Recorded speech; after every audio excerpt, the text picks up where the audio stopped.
Honest J. Nowak. Oh yeah.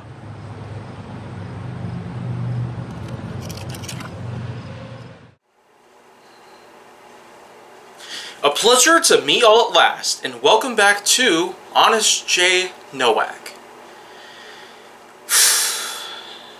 It appears that I finally managed to come up with a great name for this series.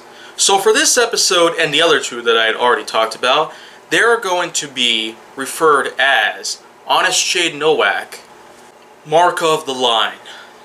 That's Marque spelled M-A-R-Q-U-E.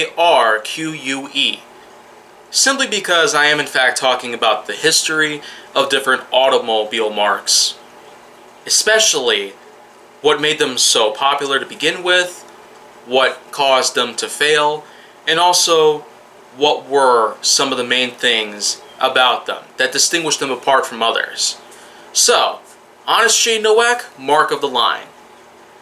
Here we are. This is part 3 of, well, I suppose I have yet to come up with a good number of different marques to choose from, but until that happens, let's just say number 707 is pretty much my next topic here.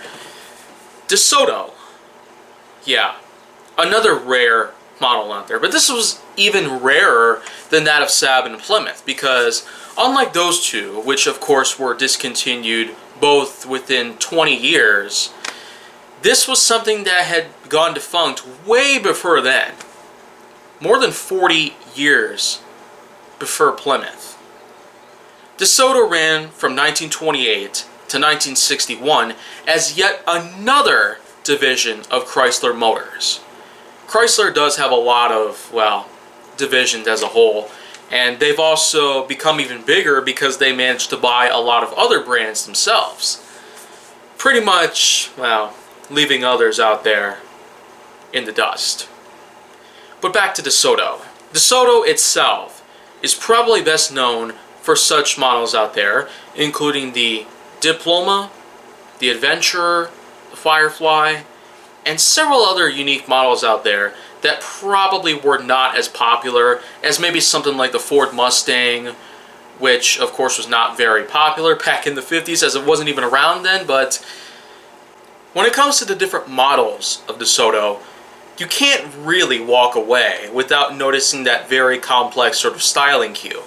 It was common during the 40s and 50s for most cars of those ages to really have some complicated setups, mostly on its exterior and interior design. The designs of these cars are certainly quite a masterpiece, but the looks are just one piece of the iceberg, or probably the tip, depending on which way you'd want to go with it. When it comes to its functionality, though, they were not always at the best possible way that they could have ever been done. They may not necessarily compare to most models out there, and that's mostly because there weren't necessarily many things out there, many standards or qualifications that many of the designers and the engineers working on these models had to put up. But nonetheless, a lot of models in terms of Desoto's current stockpile does range pretty big. The company itself has now been defunct for 60 solid years. So, the timing is pretty much perfect. 60 years ago, we lost Desoto. And that's mostly because they went defunct due to bankruptcy. And most companies out there would suffer from bankruptcy because of many things out there relating to the economy. This is one special case though, as there were a lot of different things out there, controversy surrounding the topic, and also plenty of people who still talk about the company itself and how it ended up becoming a failure. But it still does live on in most ways. Whether you can look up pictures of them in different colors, different models, different years, you can always find a Desoto with just the typing of the keyboard, the clicking of the mouse. They'll be all over the place. As a matter of fact, a lot of people happen to be selling them as project cars, as in they're pretty much incomplete, as they don't really have specific parts.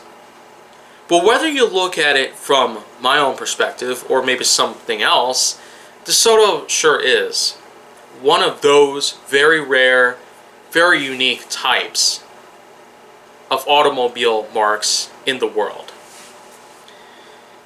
Well, okay.